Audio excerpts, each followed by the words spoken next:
Today Stork have asked me to show you how to make a delicious winter wonderland cake. It's a twist on a classic Christmas cake made with some tropical fruits. It's decorated with gingerbread houses and there's no marzipan in sight whatsoever. It's a really simple cake, but it looks amazing. If you want to make this cake at home, you're going to need some golden caster sugar, plain flour and baking powder, some ground almonds, eggs, some stork, a large orange, and then a mixture of different fruits. So we've got some tropical fruits, and then some cherries and some cranberries. The first thing we need to do is take the larger pieces of fruit, and we're going to chop those so that they resemble the rest of the fruit.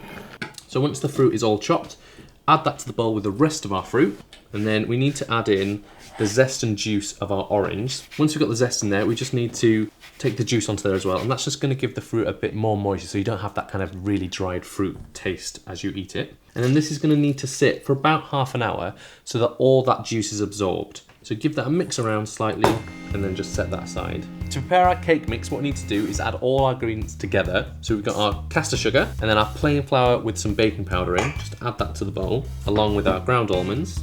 Whisk that together just to combine it. So to that we're going to add our stork. So we're using the stork straight from the fridge because it's already nice and soft. So it's great for making a quick cake. To that we're going to add our eggs. And because this is an all-in-one method, we just put all the ingredients in the bowl together at the same time and then just mix until it's nice and smooth. So it's very, very easy.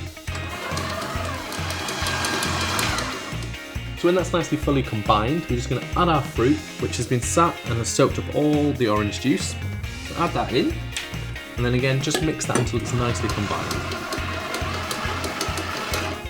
And that's the cake mix made, so really, really fast to do.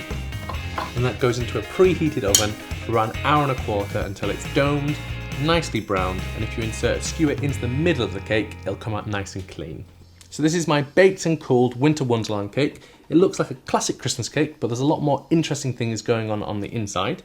And to decorate that, we've got some gingerbread. We've made another video to show you how to make that, so click on that to see how we've made them. And then we have some praline, which is just some sugar melted with some almonds folded through, and then let to cool, and then broken up with either a rolling pin or a food processor. And then we have our buttercream, which is just stork, icing sugar, and a little bit of milk, beaten together until smooth. The first thing we need to do to decorate our cake is with the buttercream. So just place most of it on the cake, and you're just going to spread it across the top so it's nice and even, kind of swirling it towards the edge.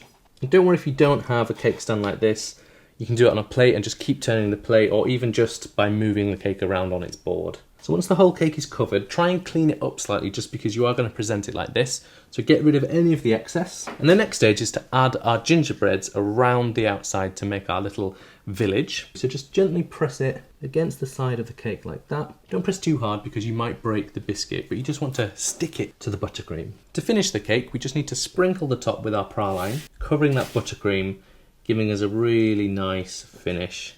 And that is the finished winter wonderland cake, a really beautiful and slightly different take on a Christmas cake. If you like the idea of this cake or want to see something different, leave me a comment and don't forget to like and subscribe.